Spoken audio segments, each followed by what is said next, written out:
साथियों, एक बार पुनः आप लोग के बीच उपस्थित हूँ और आज हम लोग बात करेंगे मकर संक्रांति पर। जी हाँ, आज 14 जनवरी है और आज के दिन को मकर संक्रांति के रूप में मनाते हैं। भारत चूँकि विविधताओं का देश है, अलग-अलग राज्यों में इसे अलग-अलग नामों से जाना जाता है। जैसे गुजरात में इसे उत्तरायण कहा जाता है, असम, मेघालय, मिज़ोरम में इसे माघी बिहू कहा जाता है। वहीं बिहार, राजस्थान, झारखंड में इसे तिल संक्रांति या स्थानीय भाषा में इसे सकरात भी कहा जाता है। इसी तरह उत्तर प्रदेश में खिचड़ी कहा जाता है, तमिलनाडु में इसे पोंगल कहा जाता है, पश्चिम बंगाल में इसे पौष संक्रांति कहा जाता है, पंजाब, चंडीगढ़, हरियाणा में इसे लोहड़ी के नाम से जानते हैं। लेकिन मकर संक्रांति है क्या? यह एक विशुद्ध वैज्ञानिक घटना है, खगोलीय घटना है। तो इस वीडियो में हम लोग जानेंगे कि मकर संक्रांति क्या होता है, कैसे होता है।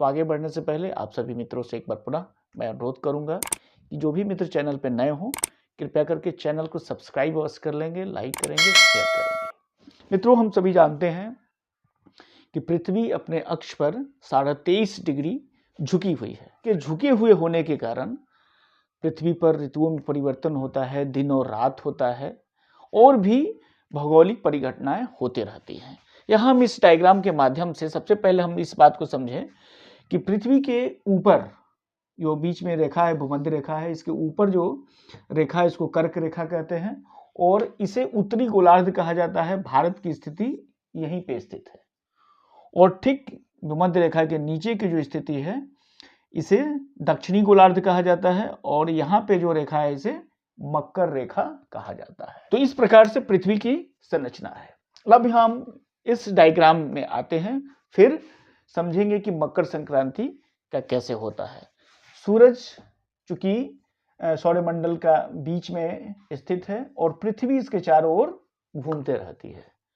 इसमें जब सूरज गर्मी के दिनों में सूर्य की जो स्थिति होती है कर्क रेखा और उत्तरी गोलार्ध की ओर होती है और ठीक जब सर्दी होती है तो सूर्य की स्थिति जो होती है वह दक्षिणी गोलार्ध और मकर रेखा की तरफ होती है।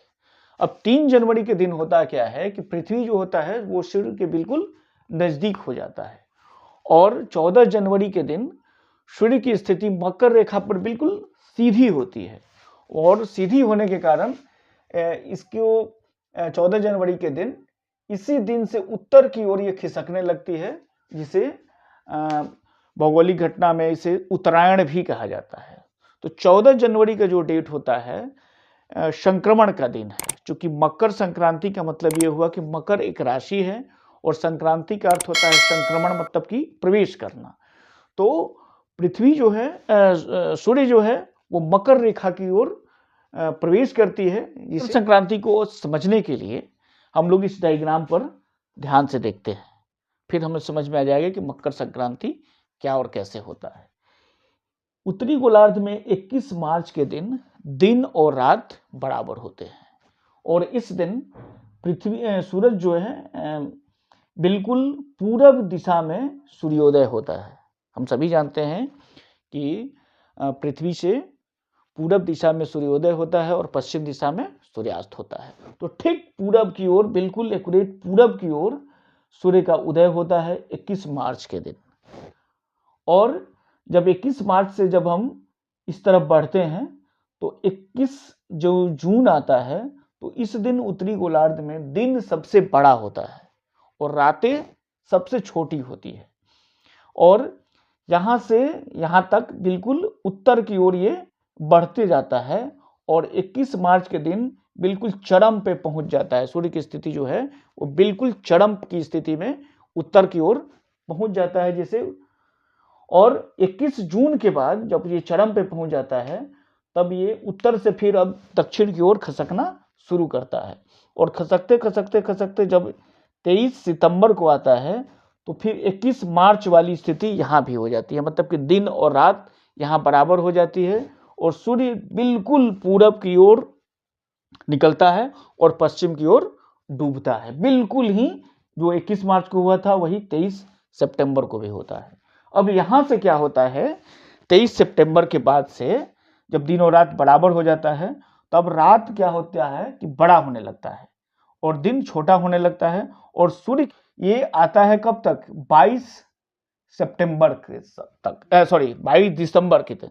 तो 22 दिसंबर के दिन को हम कह सकते हैं कि उत्तरायण है। तो मकर संक्रांति 22 दिसंबर को मनाना चाहिए, लेकिन ऐसा नहीं है।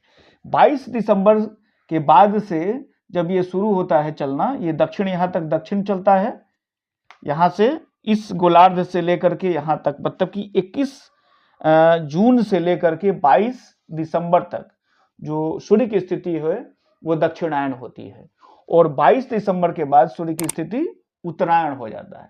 तो 22 दिसंबर के बाद जब एक तिथि यहाँ पे आती है 3 जनवरी, तो 3 जनवरी के दिन क्या होता है कि पृथ्वी जो होती है वो सूर्य के बिल्कुल ही नजदीक की स्थिति में होती है। और फिर एक और तिथि जब आती है 14 जनवरी, तो 14 जनवरी के दिन सूर्य जो है वो उत्तरायण की स्थिति में तो रहता ही है, वो मकर राशि में प्रवेश करता है, इसीलिए इसे मकर संक्रांति कहा जाता है। मकर संक्रांति एक खगोलीय घटनाओं पर घटने वाली एक पर्व है, इसीलिए यह प्रत्येक वर्ष 14 जनवरी को मनाया जाता है। कई लोगों के मन में यह सवाल आता है कि हर जो हमारा त्यौहार होता है वो घटते बढ़ते रहता है, जैसे कि होली है, दिवाली है, छठ है, अलग अलग तिथियों को आता है, लेकिन मकर संक्रांति जो है वो 14 जनवरी को ही क्यों आता है? तो इसका सबसे बड़ा कारण ये है कि मकर संक्रांति जो है वो सोलर कैलेंडर पे हम लोग इसकी गणना करते हैं, मतलब कि सूर्य पर आधारित। बहुत सारे दुनिया में कैलेंडर है, भारत में भी कई सारी कैलेंडर हैं, और भारत की जो अन्य जो त्योहार हैं, पर्व हैं, वो सारे चंद्र पे आधारित, मतलब लूनर कैलेंडर पे आधारित होते हैं, इसलिए उनके तिथियों में परिवर्तन होते रहता है।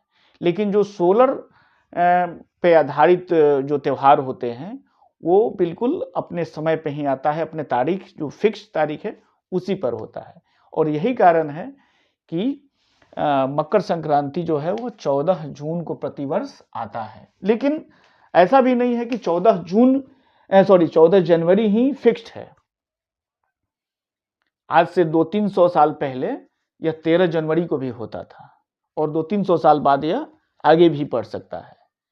1728 एग्जैक्ट शायद आगे पीछे हो सकता है, लेकिन 1728 ईस्वी से यह 14 जनवरी से को हो रहा है, और हो सकता है कि आने वाले जो 22वीं सदी आएगा तो उसमें फिर ये 15 या 16 तारीख तक भी खिसक सकता है।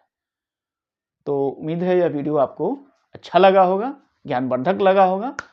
इस वीडियो में हम लोग ने जाना कि मकर संक्रांति क्या होता है और कैसे होता है, किन भौगोलिक घटनाओं के घटने के कारण ये होता है।